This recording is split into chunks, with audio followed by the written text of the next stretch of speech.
On Thanksgiving, my parents handed my sister an envelope with plane tickets to Santorini, hugged her like she was the pride of the family, and then turned to me with a smile so casual it somehow made the insult worse.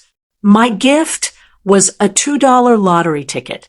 The whole table laughed like it was harmless, like I was supposed to laugh too, like being an afterthought had somehow become part of my personality.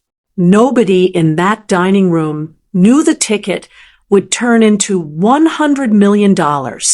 But if I'm being honest, the money wasn't the part that changed me most.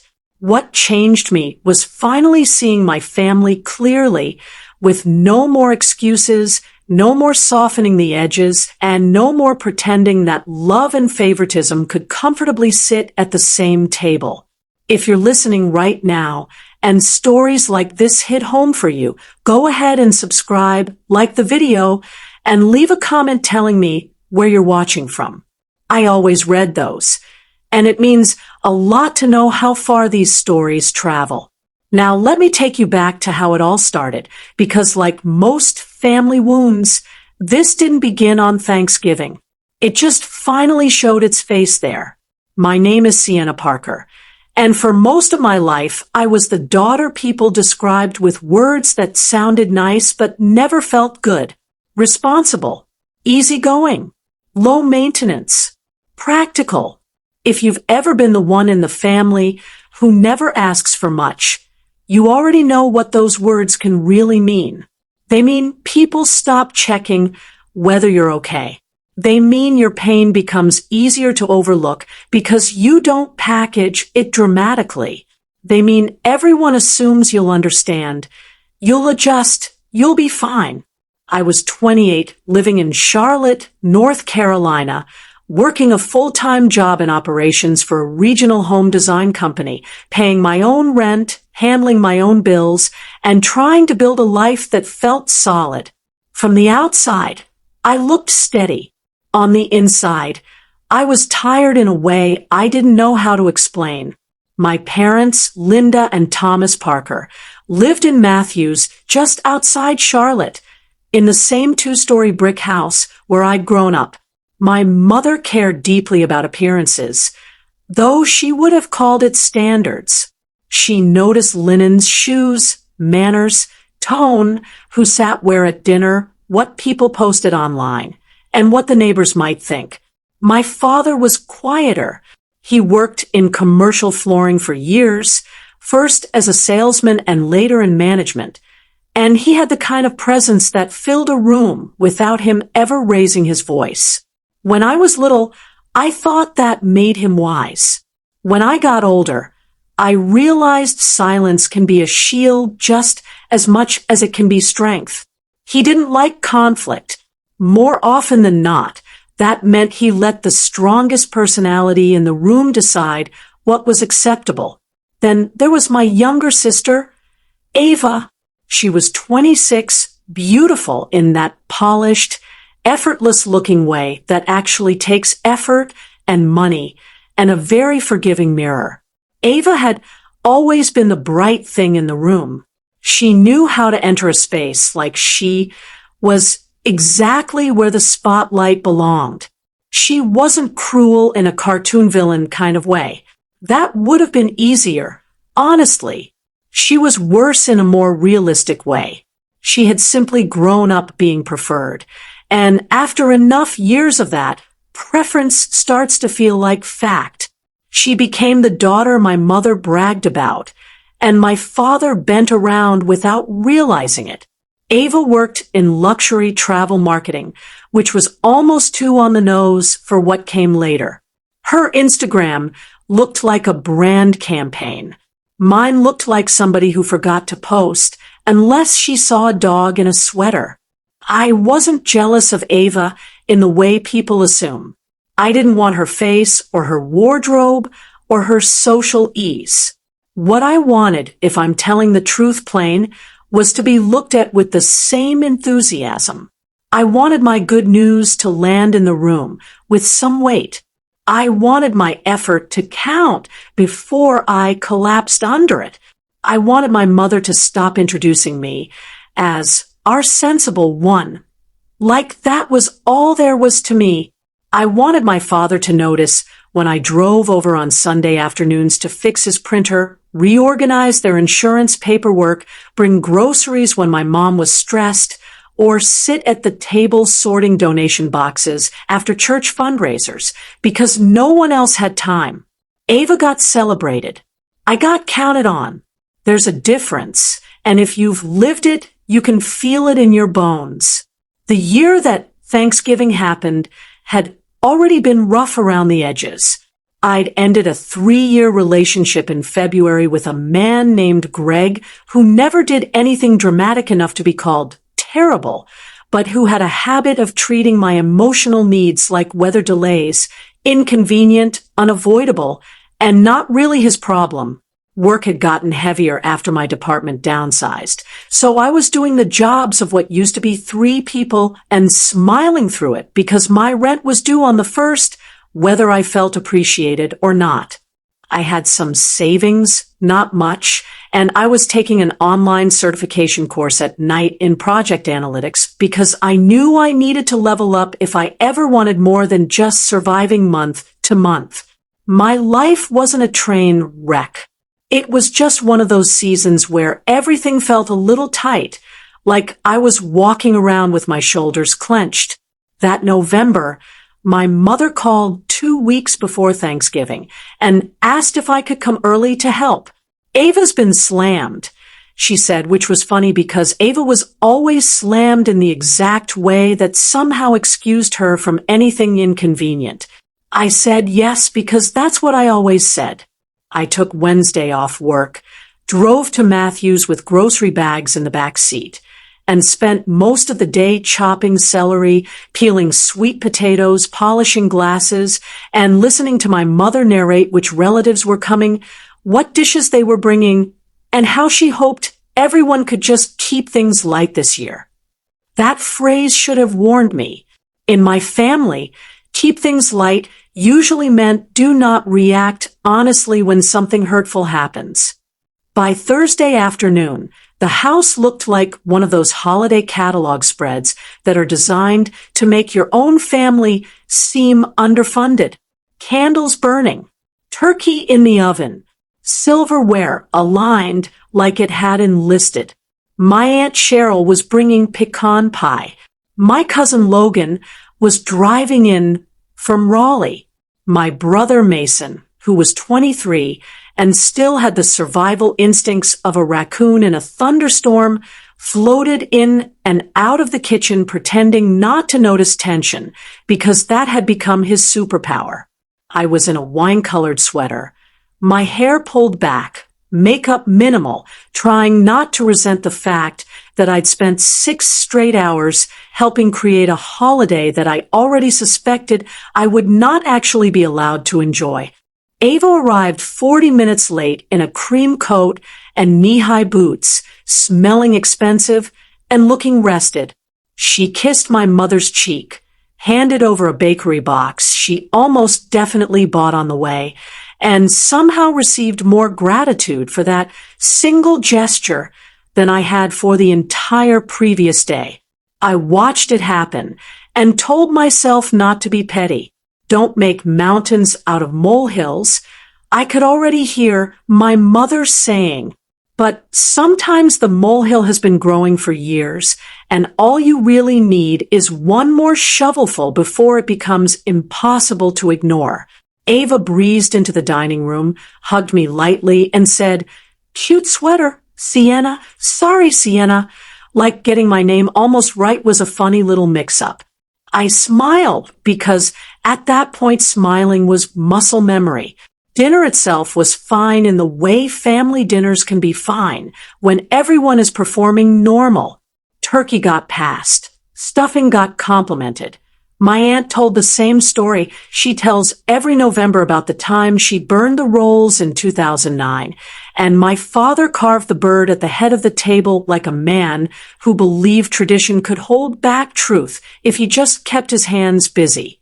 I sat halfway down the table between Mason and my cousin's wife, answering polite questions about work, deflecting the usual comments about being single, and trying not to look at Ava, who was glowing under the steady warmth of everyone's attention. It felt familiar. That was the worst part. Nothing about the imbalance was new. Only what happened next was new. After dessert, my mother said she had just a couple little surprises for Ava and me. She said it in that airy voice she used when she wanted to seem generous before the evidence came in. My father stood and walked over to the sideboard where 2 wrapped packages and 1 small envelope sat waiting. I remember a tiny, stupid flicker of hope rising in me then, not because I expected anything extravagant. I wasn't that naive, but some childish corner of me thought maybe this year would be different. Maybe they had noticed. Maybe helping mattered. Maybe I wouldn't leave that table feeling like the B-list version of my own last name. My mother handed Ava the larger envelope first. Ava opened it with a bright, practiced little laugh, pulled out 2 glossy documents, and stared at them for half a second before gasping. "You are kidding me," she said. "Santorini?" My aunt clapped. My cousin whistled. My father smiled in a way I had spent my whole life trying to earn. My mother explained that they'd booked Ava a luxury trip for the spring. 5 nights, cliffside hotel, private sailing day, the whole deal. "You work so hard," she told her. "We wanted to do something special." Ava stood and hugged them both, and the room swelled with warmth and admiration, like someone had turned up the thermostat on purpose. Then my father turned to me with the smaller envelope and said, "And for our practical girl." He was smiling, but it was the kind of smile people wear when they've already decided you'll take the joke well. I opened the envelope and slid out a lottery ticket. Just one. A quick pick slip folded around itself. $2. For a second, I honestly thought there had to be something else. Maybe cash tucked behind it, some note I hadn't seen, some second part that would make the whole thing make sense. There wasn't. Just the ticket. My mother gave a little laugh and said, "Well, who knows, honey? Maybe luck will finally go your way." The room laughed. Not cruelly, not like a movie scene where everyone leans back and points. Worse than that. They laughed the way people laugh when something has been socially approved, as harmless, like the joke was obvious, and I was expected to be in on it. Ava tilted her head and said, "Honestly, if anyone could turn $2 into something, it's Sienna," and took a sip of wine like she'd just tossed me a compliment. My aunt smiled too hard. Mason looked at his plate. And there I was, sitting under a chandelier my mother polished before company came, holding a lottery ticket that cost less than the pie I had baked that morning, trying to figure out whether the heat rising in my chest was humiliation or grief. I said thank you. That's the part that still gets me sometimes. I said thank you because when you spend years being the easy one, your reflexes betray you. My mother nodded, satisfied, as if I had done exactly what she expected. My father started clearing dessert plates. Conversation moved on too fast, which is another kind of message. I folded the ticket, slipped it back into the envelope, and excused myself to the kitchen because I knew if I stayed sitting there another minute, the expression on my face might crack in a way they'd later accuse me of overdoing. In the kitchen, I stood at the sink gripping the edge of the counter while the dishwasher hummed, and somebody in the dining room asked Ava what month she wanted to travel. I could hear my mother's voice floating in and out over the clink of silverware. I was trying to breathe, Normally, when I heard my aunt come in behind my mother and say quietly, "Linda, I hope Sienna didn't take that the wrong way." And my mother, without lowering her voice enough, said, "Oh, please. Sienna doesn't care about that kind of thing. She's not like Ava." And honestly, after the years she's had, we figured she could use a little luck. Then she added, in a tone I had heard all my life and somehow still wasn't numb to, "Besides, Sienna's always been so sensitive. If we made too big a fuss over her, she'd probably read into that too." There is something uniquely painful about hearing someone define you wrong in a voice so certain they think there is no room for appeal. I realized in that moment that this wasn't thoughtless. It wasn't absent-minded imbalance. They had considered me, and this was what they landed on. A joke, a consolation, a shrug wrapped in paper. The lottery ticket itself wasn't the knife. It was proof of the hand holding it. I walked back into the dining room, picked up my purse, and said I was heading out because I wasn't feeling well. My mother frowned like I'd created a scheduling inconvenience. Ava said, "Seriously? Over turkey fatigue?" My father didn't tell me to stay. That silence landed harder than anything else. I would have left with what little dignity I had left if my mother had just let me go. But when families are invested in a script, the person who steps out of it becomes the problem. She followed me to the front hallway and said, low and sharp, "Don't do this tonight." I turned around and said, as evenly as I could, "Do what?" Her jaw tightened. "Make a scene." I looked at the living room, full of people still sipping coffee and laughing. "I'm literally leaving quietly," I said, and then Ava appeared behind her and folded her arms and said, "You always do this, Sienna. You turn everything into a statement."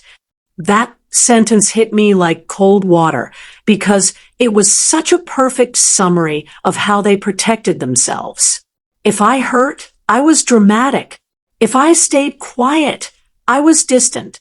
Either way, the story always bent back toward me being the difficult part. I left. The drive back to my apartment in Plaza Midwood felt longer than it was. Charlotte had that late November look, all bare branches and porch lights, and the kind of cold that sneaks under your coat if you're standing still too long. I got home, kicked off my boots, sat on the edge of my bed, and stared at that envelope for a long time before tossing it into my purse without opening the ticket. I wasn't thinking about luck. I wasn't thinking about money. I was thinking about how little space there had been in that house for my hurt, how easily my family had made me feel like wanting basic respect was somehow greedy. That's the part people don't always understand. Favoritism doesn't only wound the child who gets less. It teaches them to doubt whether they should want fairness at all. My phone buzzed around 10:30. It was a family group text started by my mother. "Thanks everyone for coming. Wonderful night. Safe travels home." Then, 10 minutes later, my aunt texted me separately. "Heard you weren't feeling well. Hope you're okay, honey."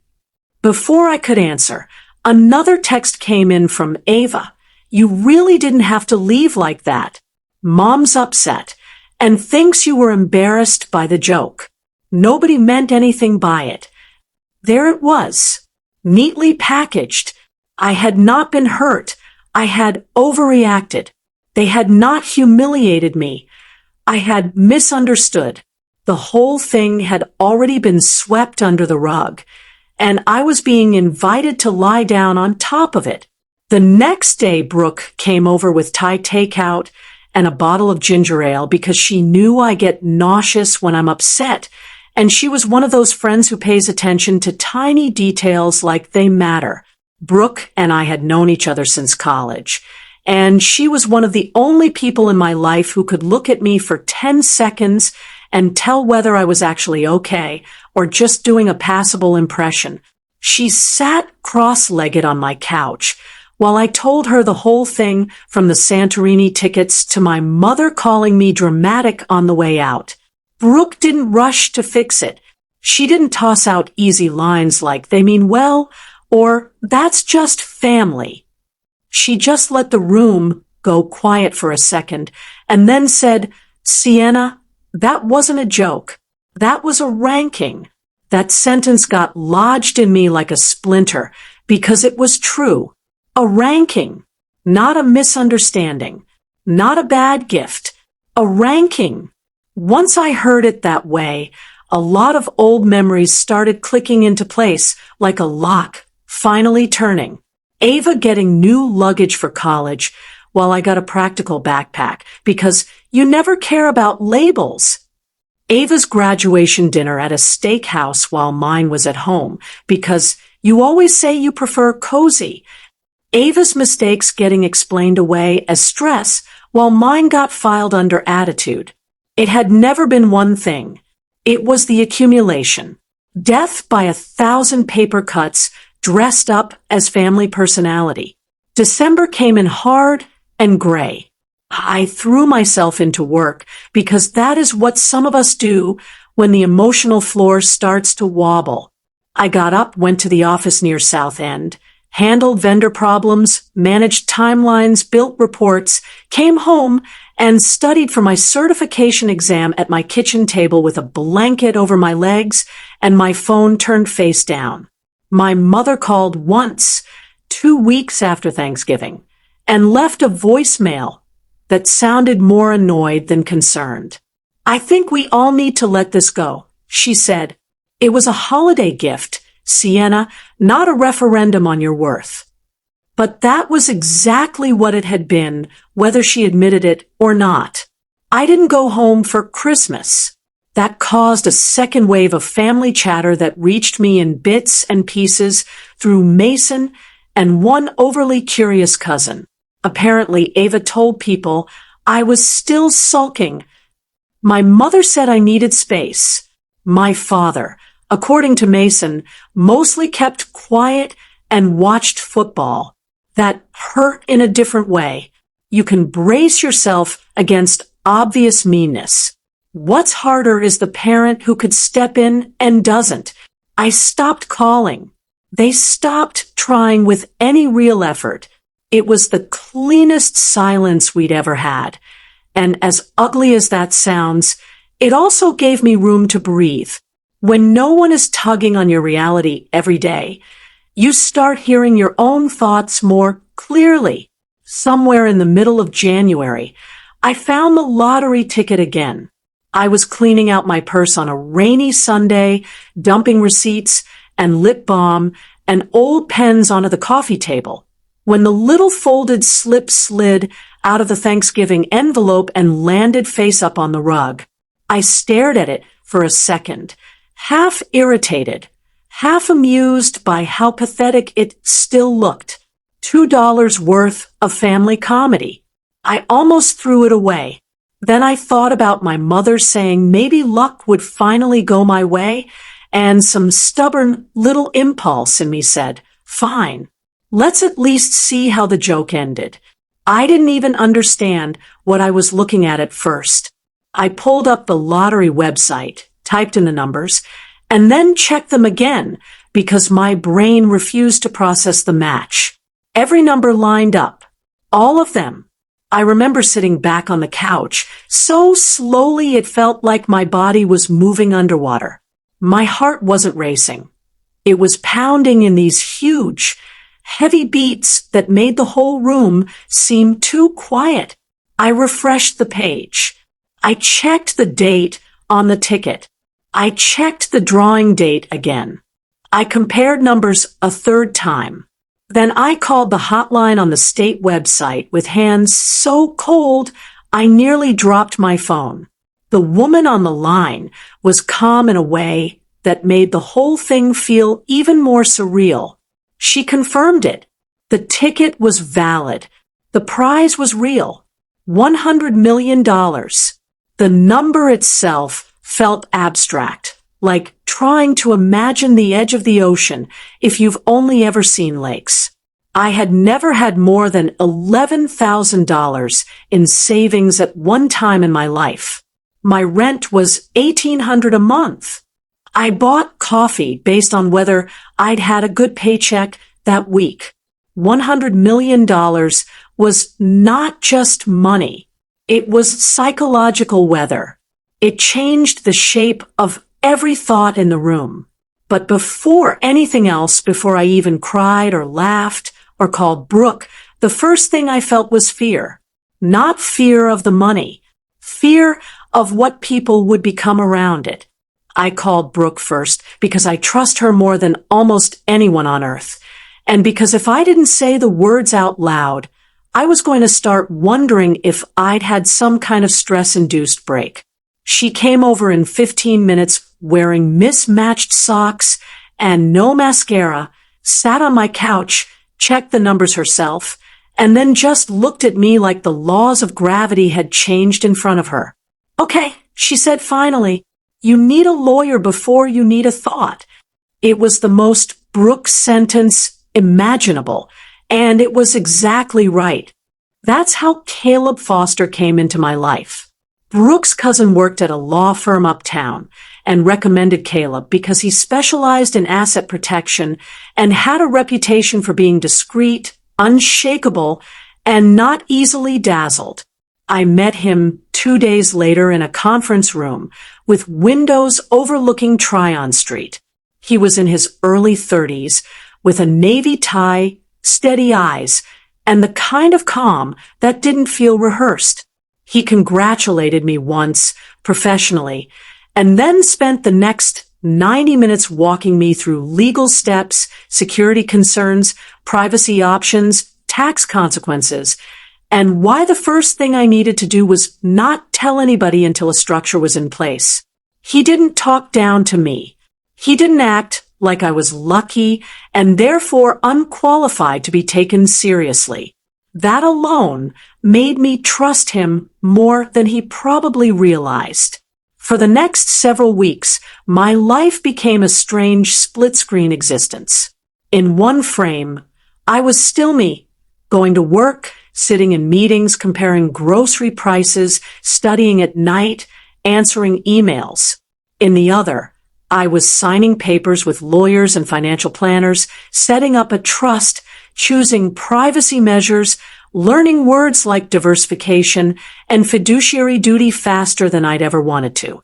Caleb assembled a small team, a tax specialist, a wealth advisor, a security consultant.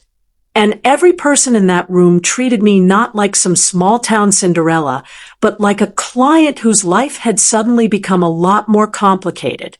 I appreciated that more than anyone could know. Respect. After a lifetime of being underestimated, lands like rain on dry ground. I did not call my parents.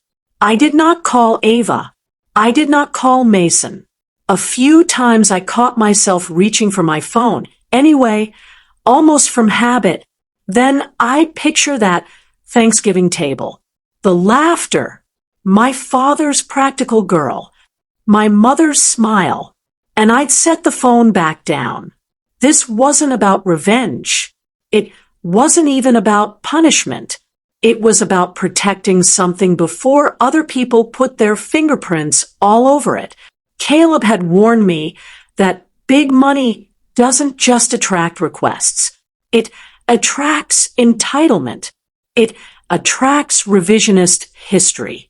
People start remembering all the ways they supported you, all the sacrifices they made, all the reasons your success is somehow communal property. I wasn't ready to watch my family perform that math. The money came through in stages, carefully, through structures I barely understood at first, and then started learning because I refused to stay ignorant. If life had handed me this kind of power, I was not going to drift through it like a tourist. I kept my job, for 6 more months. Nobody at the office knew. I paid off my student loans. I paid off my car.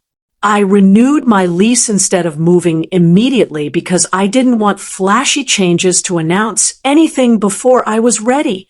I took my certification exam and passed. I started working with a therapist on something I had never given enough language to before: what it does to a person to always be the emotionally discounted child. That therapist, Dr. Marin, said something in our 3rd session that has stayed with me ever since. She said, people who grow up under favoritism often confuse being needed with being loved. I sat there in her office with that sentence resting between us and felt like she had reached into my chest and named an organ. She was right. My family leaned on me, counted on me, used my steadiness, but that wasn't always the same thing as cherishing me. It wasn't the same as seeing me. Once I understood that, a lot of old guilt started losing its grip. I stopped confusing withdrawal with cruelty. Sometimes stepping back is just how you get your footing. In the spring, I resigned from my job. Not dramatically, not in some movie monologue about freedom, but with a careful transition plan and a genuine thank you to the few people there who had treated me well. I told them I was taking time to pursue independent consulting and further study, which was true. I rented a small office space in Noda, hired a career coach, and started building a project operations consultancy focused on helping women-owned small businesses get their systems in order. Part of that came from my work experience. Part of it came from anger. I knew what it felt like to be overlooked in rooms that depended on your labor. I wanted to build something that helped women stop getting the short end of the stick and then being told to smile about it. That first year after the win, I didn't spend like somebody trying to prove a point. I bought a townhouse in Elizabeth with a sunlit kitchen and enough room for a proper office. I replaced my decade-old sofa. I took Brooke to the Oregon coast because she'd once told me she wanted to see the Pacific in winter and had never been able to afford the time off. I quietly set up a fund for Mason to finish graduate school if he ever decided he wanted out from under the family gravity, though I didn't tell him then. I donated anonymously to a domestic violence legal aid organization and a scholarship program for first-generation college women. Money can expose people, yes, but if you're careful with it, it can also become a way of living your values out loud without making a speech. Caleb remained in my orbit through all of that. He handled paperwork, answered my panicked questions about market swings, reminded me that urgent and important are not the same thing, and never once treated my caution like paranoia. We started occasionally getting coffee after meetings, then dinner, once in a while, when neither of us was trying to call it anything. He was easy to be around because he never filled silence just to prove he could. He asked questions and actually listened to the answers. He knew what I'd won, but never let that become the center of how he saw me. There is a kind of romance that crashes through a story like fireworks. This was not that. This was a porch light left on. Steady, quiet, enough to find your way by. Almost a year passed before my family found out. Not from me. Not directly. I had launched a nonprofit arm connected to my consultancy that funded training grants for women returning to the workforce after caregiving gaps. One of the local business journals ran a feature on the initiative, and despite my efforts to keep the wealth background muted, another outlet connected the dots through public records that had become harder to shield once the charity incorporated. The headline was tasteful enough, but the effect was the same. My phone lit up that afternoon like it had been lying in dry grass, and somebody had dropped a match. First, Ava texted, "Wow, is this real?" No hello. No how are you. Just immediate proximity to the information she wanted. Then my mother called 3 times in a row. Then Mason texted, "Please tell me you're okay before Mom loses her mind." My father left a voicemail that simply said, "Call me when you can." I stared at my screen and felt strangely calm, not triumphant, not even angry, just unsurprised. The family that had dismissed my hurt as oversensitivity had somehow found room in their day for urgent concern once there were 9 figures attached to my name. It was almost too on the nose, like life had hired a writer who needed subtlety lessons. I didn't answer right away. I took a walk instead. The dogwoods were blooming around Charlotte by then, the sidewalks damp from an earlier shower, and I let myself move slowly through the neighborhood until my pulse settled. When I finally listened to the voicemails, my mother's was exactly what I feared, wounded, bewildered, already rewriting history. "I can't believe we had to find out from an article," she said. "We're your family, Sienna."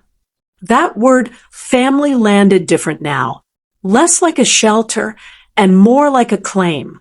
My father's message was more restrained. "There are some things we should discuss in person," he said. Ava's follow-up text was breezier and somehow even worse. "Honestly, this is insane. We need to celebrate. Also, I've been dealing with some stuff and could really use sister time." Brooke listened to all of it and said, "They don't miss you. They miss access." I knew she wasn't entirely right, but she wasn't wrong either. Real life is usually messier than clean villains and clean motives. I believed my mother was genuinely hurt that I had gone so far away. Emotionally, she no longer knew what was happening in my life. I also believed the money sharpened that hurt into urgency. Both things could be true. Caleb advised me not to meet anyone without deciding in advance what I wanted out of the conversation. Otherwise, he said over dinner one night, you'll walk in responding to their agenda instead of your own. So I sat with that. What did I want? By then, another piece of information had come through Mason. My father had been having health problems. Not catastrophic, but enough to unsettle the ground. High blood pressure, a minor cardiac event in late summer, medical bills stacking up because he had retired early and their insurance situation was a mess. Ava, meanwhile, had gone through an ugly breakup with a fiancé I had met only twice and never trusted, and the lifestyle she'd built around certain appearances had started to crack. My parents had taken out a home equity line they shouldn't have. The house in Matthews was under pressure. None of that made me happy. It just made everything sadder. People can wound you deeply and still be human in their downfall. When my mother called again in November, she asked if I would come for Thanksgiving, almost exactly 1 year after the first one. The symmetry of it almost made me laugh. We should all be together, she said, and her voice had a strain in it I hadn't heard before. Weariness, maybe, fear, or maybe just the dawning realization that love cannot be treated like a rewards program without consequences. I told her I would think about it. Then I hung up and sat very still in my kitchen for a long time, staring at a bowl of clementinas like they held strategic advice. I decided to go because avoiding a table forever is still a way of letting it own you. I decided to go because I wanted to see if I could walk back into that room without shrinking. And maybe, if I'm honest, I wanted them to see me as I actually was now. Not richer, Not more important, just no longer willing to carry the family fiction for them. Brooke approved cautiously. Caleb, ever measured, asked if I wanted him on standby, emotionally or legally. I said. He smiled for the first time that week and said, whichever one seems more likely by dessert. Thanksgiving in Matthews looked almost exactly the same from the outside. Same brick house, same wreath on the door, same white lights around the porch railings. But when I stepped inside, everything felt slightly dimmer, like the room had lost some of its old confidence.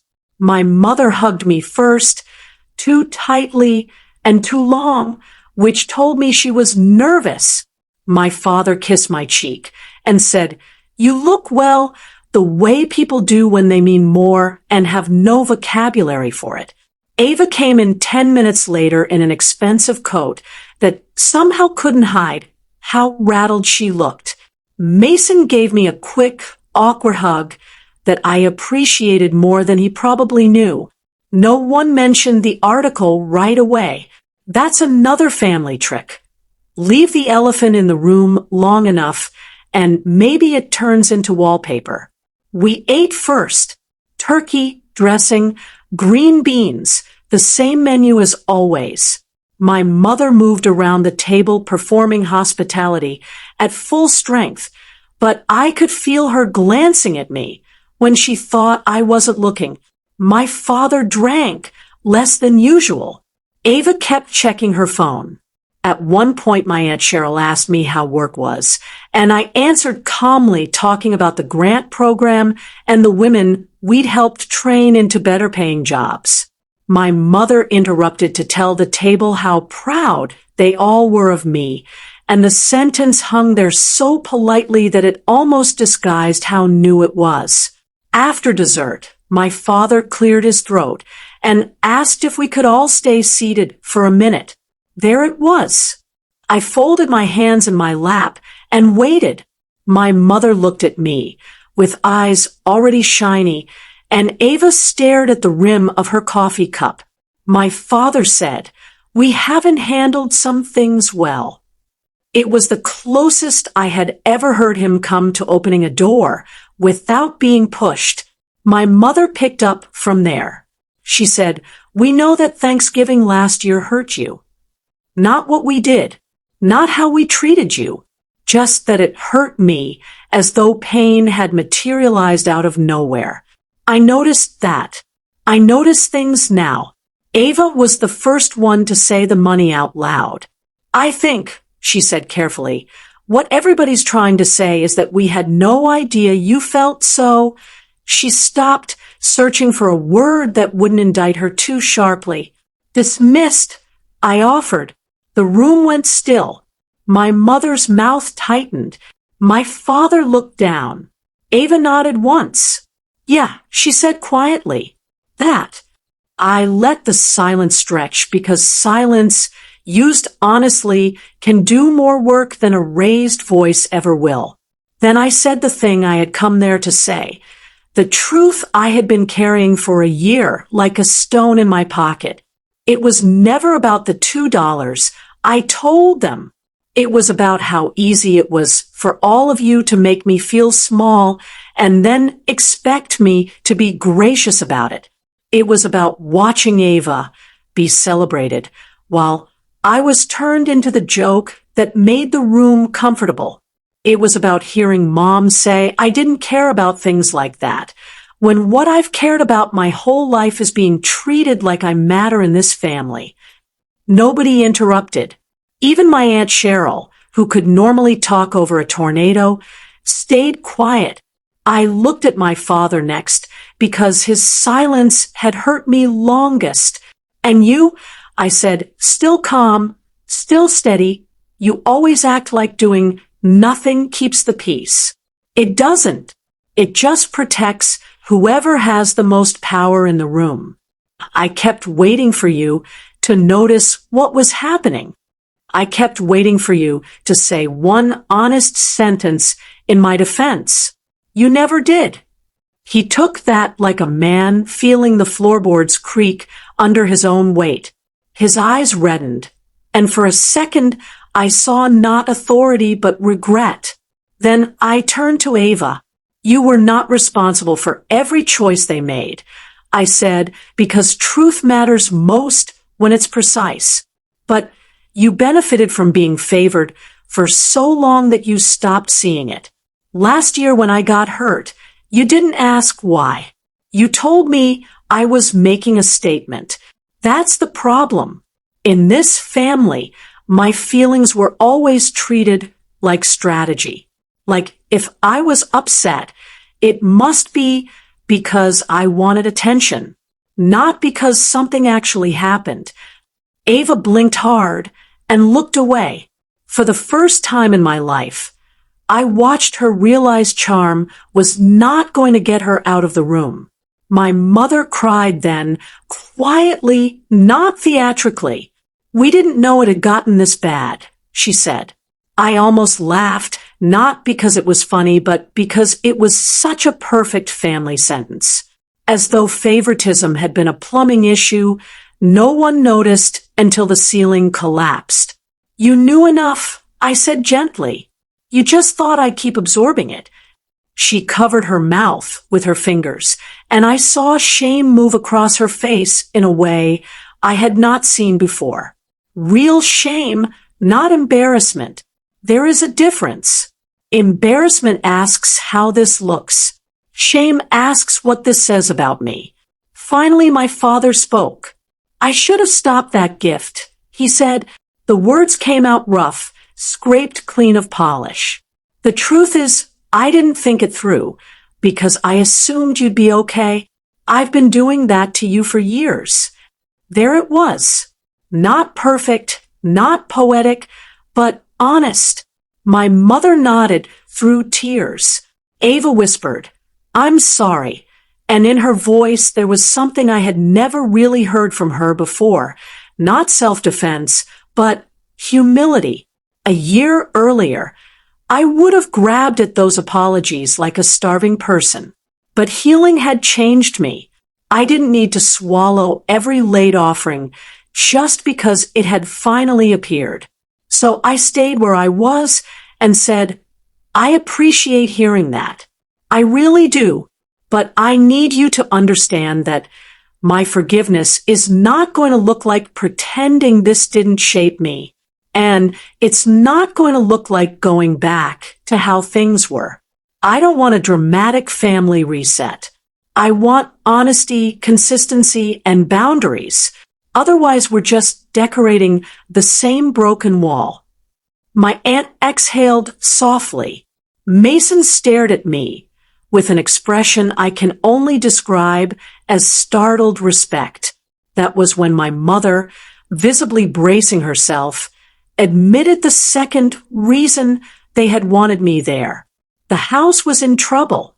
Between my father's medical bills, a refinance mistake, and some spectacularly bad decisions made under stress, they were close to losing control of the mortgage. Ava had moved back home after her engagement imploded, and she was drowning in debt she'd hidden behind brand collaborations and polished photos. The room smelled like coffee and cinnamon and old panic. My mother didn't ask for money directly at first. She circled it. Family. Help. Hard season. I let her speak until she ran out of softer words. Then I answered without anger. I'm not going to bankroll this family, so everybody can keep the same habits and call it help. I said, I won't do that to myself. And honestly, I won't do it to you either. Money handed over without truth usually just buys a longer version of the same problem. My mother flinched. Ava looked wounded, but I kept going because clarity is kinder than false hope. What I am willing to do is something structured.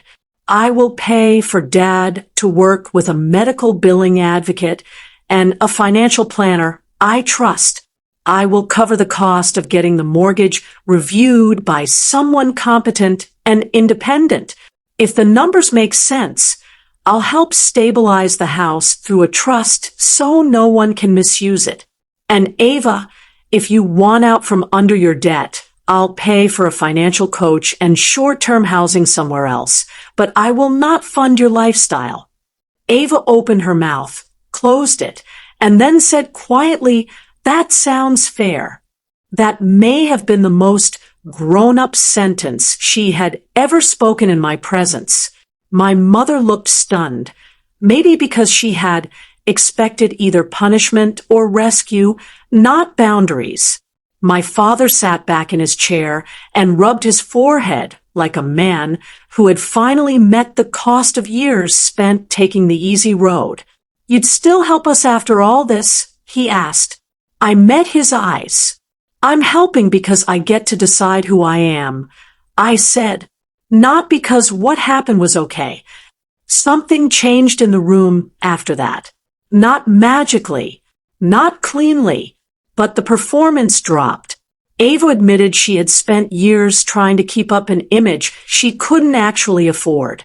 My mother admitted she had equated visible success with safety and had pushed both of us into roles without realizing how rigid she'd become. My father admitted he hated conflict so much he'd mistaken passivity for kindness. Mason, to everyone's surprise, said, "I think we all knew Sienna got treated differently. We just figured she'd survive it, because she always does." That one stung, maybe because it came from the quietest corner. But it was also true, and truth is a better foundation than politeness if you're trying to rebuild anything. I did not stay all night. That mattered to me. Old Sienna would have lingered, cleaned dishes, wrapped leftovers, eased everyone back into comfort. New Sienna knew when a conversation had reached its honest limit. Before I left, my mother walked me to the door. Cold air slipped in around us when she opened it. And for a second we both stood there looking out at the dark yard where my father used to string lights too early every November. "I don't expect you to trust us quickly," she said. It was the wisest thing I had heard from her in years. "Good," I replied softly, "because I'm not going to." She nodded, and I kissed her cheek anyway. What happened next was not some Hallmark cleanup montage where everybody learned a lesson and started passing casseroles with brand new hearts. It was slower than that, which is how real life usually works. Caleb's team helped my parents get their finances untangled. The numbers were bad, but not unsalvageable. Through a housing trust with strict conditions, I made sure the house stayed protected without turning into an ATM. My father got better medical coverage. My mother sold a lot of things she had kept purely for appearance. Ava moved into a modest apartment 6 months later and got a salaried job that didn't depend on her pretending. She was always one vacation ahead of collapse. Mason finished school and took the support I'd quietly arranged, and when he found out it had come from me, he cried in my kitchen like a little boy and an adult at the same time. As for me, I kept building. My consulting work grew. The nonprofit expanded. We funded childcare stipends, certification programs, and emergency grants for women who were one bad month away from losing everything. I sat in rooms now where people listened when I spoke, not because of the money, though I'm not naive enough to think that never mattered, but because I had done the internal work not to shrink anymore. That changes how you carry yourself. People sense when you have stopped negotiating your own worth below market value. Caleb and I never rushed anything. There was no point. My whole life had taught me what happens when people grab for appearances before substance. So we let things unfold slowly. Sunday coffee became dinner once a week. Dinner became road trips to little North Carolina towns where we'd walk antique stores and judge bad wallpaper. The first time he held my hand in public, it was crossing a street after a summer storm, and it felt less like a declaration and more like something that had been true for a while finally becoming visible. He never tried to rescue me from my history. He just made it easier to believe that care could be steady without being performative. Sometimes that's the most romantic thing in the world. The real comeback, though, wasn't the townhouse or the money or even the business. It was psychological. It was the day I realized I no longer replayed Thanksgiving in my head to figure out whether I had been too sensitive. It was the day I stopped needing my mother to fully understand me before I trusted my own memory. It was the first family dinner where Ava got complimented, and I didn't instinctively brace for the comparison. It was the first time my father called just to ask how I was doing, and I answered honestly instead of saying fine out of habit. It was all the little moments where the old script reached for me and found nothing to hold on to. A year after that confrontation, we had Thanksgiving at my house.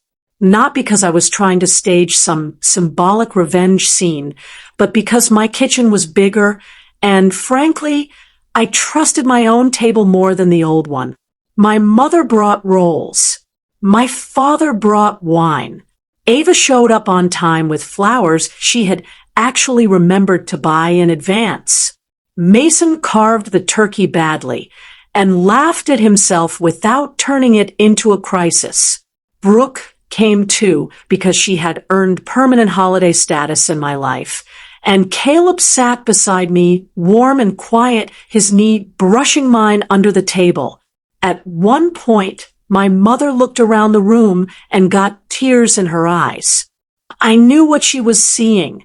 Not perfection, not innocence restored, something rarer. A family that had finally stopped pretending. Later that night, after everyone had left and the dishwasher was humming and the house smelled like rosemary and pie crust, I found myself standing alone in my kitchen with a dish towel in my hand, thinking about the $2 ticket. I had it framed now, not because of the amount it became worth, but because of what it marked. It was the moment the mask slipped, the moment my family's hierarchy got held up to the light in such a ridiculous, undeniable form that even I could no longer explain it away. Sometimes the thing meant to humiliate you ends up becoming evidence. And evidence, if you're brave enough to look at it straight, can set you free. If this story taught me anything, it's that disrespect rarely arrives with dramatic music. More often, it shows up disguised as a joke, a pattern, a role you're expected to keep playing because it makes everyone else comfortable.